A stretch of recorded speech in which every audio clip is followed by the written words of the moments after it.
you for joining us at this hour. Remember, you can get in touch with us on our social media handles at Amoy Brand on Twitter at LookUpTV. The hashtag is Trending News. We are also live on Facebook at LookUpTV, or you can send us an SMS at 20374. Let's get started. The son of a terrorist linked to the bombing of the U.S. Embassy in Nairobi on August 7, 1998 has been arrested in Algeria's island of MALLORCA over accusations of transporting jihadists from the northern part of Africa to Spain. The suspect, identified as ABDEL-MAJED BARY, is the son of Egyptian al-Qaeda terrorist ABDUL, who was extradited to the U.S. in 2012 and tried for the involvement in the bombing of the U.S. embassies in Kenya and Tanzania. His arrest comes after an international arrest warrant was issued against him in relation to the transportation of jihadist activists from Morocco, Algeria and Tunisia to combat zones in Libya. Algeria authorities, who pounded him, found him in possession of identity documentation of various nationalities.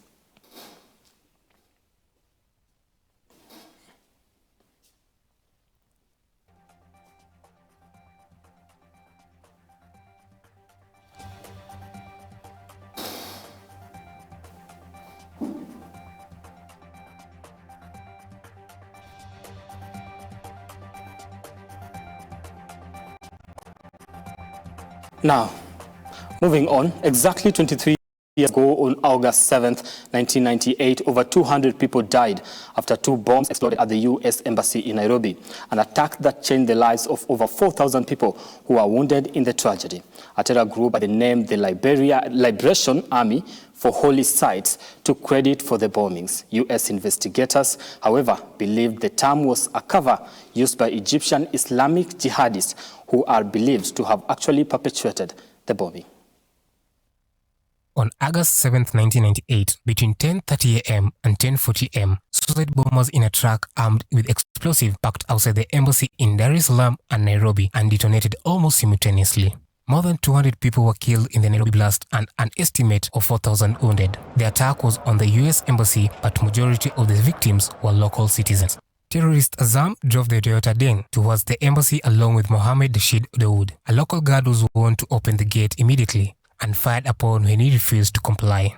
Rushes threw a stun grenade at the embassy guard before exiting the vehicle and running off.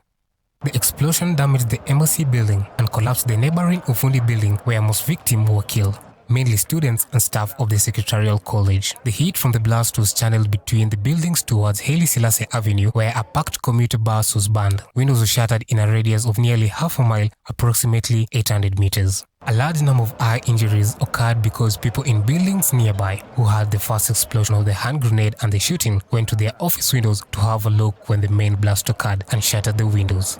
Ocheng Sylvian, Look Up TV, Nairobi.